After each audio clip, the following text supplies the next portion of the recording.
So guys, mag-steam rice po tayo. Ituturo ko po kung paano natin iluto ang steam rice. Ito po ay ibababad po muna natin sa tubig. 5 ganito po guys. Yung pang takal ng rice cooker. So ibababad po muna natin sa tubig bago natin steam. Tara.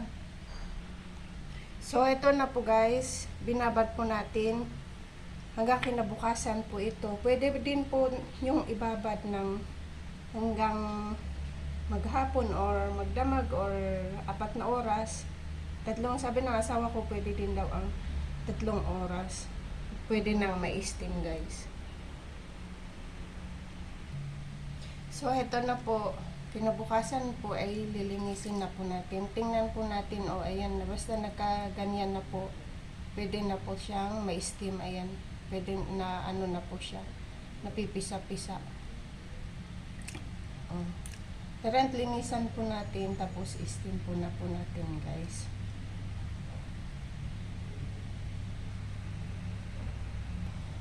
So ito na po siya, ilalagay na po natin dito. Ayan, ito na po yung bigas. So ilagay na po natin guys, para steam natin. Hindi po yan lulusot dyan sa butas guys.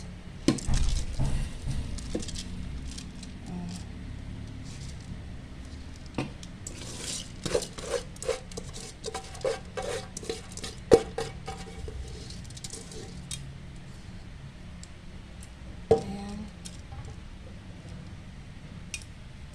Ganun po. Tapos tatakpan po natin ng ito.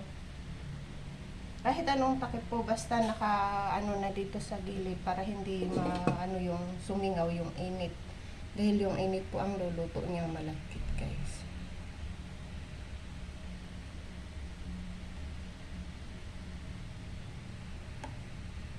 Ayan.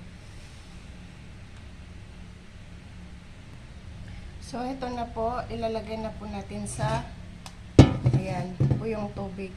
Mga 30 minutes po. Yung pakuluin po natin muna itong tubig. Tapos, mga 30 minutes ay pwede na po natin tawag dito, tanggalin.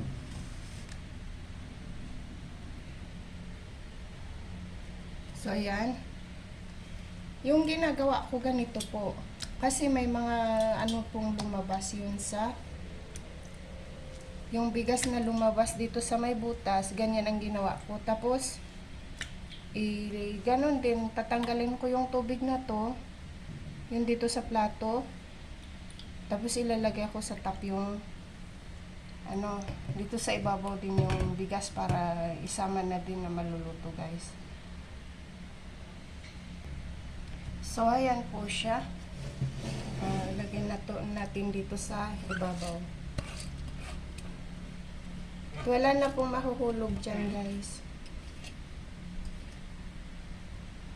Ayan. So, steam na po natin. So, ito na po. Ito po yung ating i-steam. So, yung tubig. So, ayan.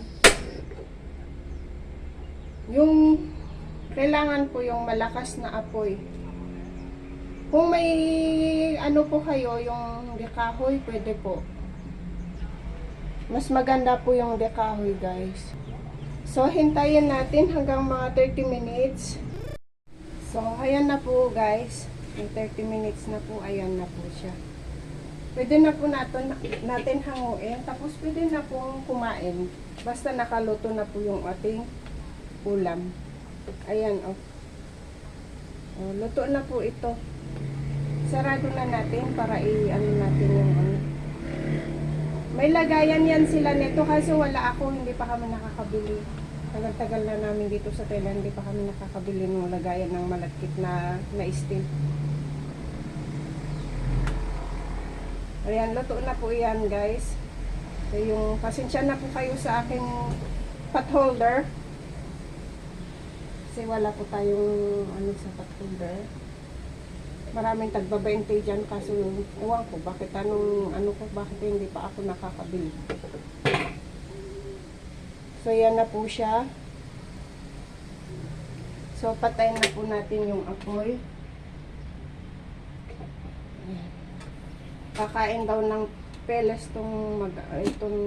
may dala-dala siyang peles, yung Thai peles na bubuhusan lang sa tubig. So, sa tanghali na namin kakainin.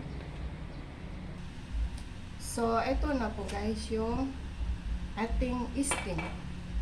Kakain na, mainit-init pa po.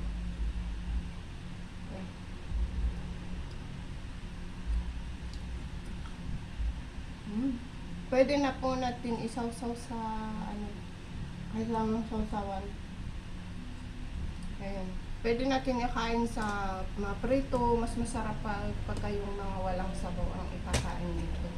Pero ito, sinubukan kong ilutuin na yung sa malagkit na binabalot sa sa saging. Hindi po maganda siya. Yung kakanin, hindi po maganda. Yung mas maganda yung yung tawag dito, yung isasaing. Dahil ito naninigas. Nanigas yung nailuto ko. Okay po, salamat. Maraming salamat po. Bye-bye. Sa panonood.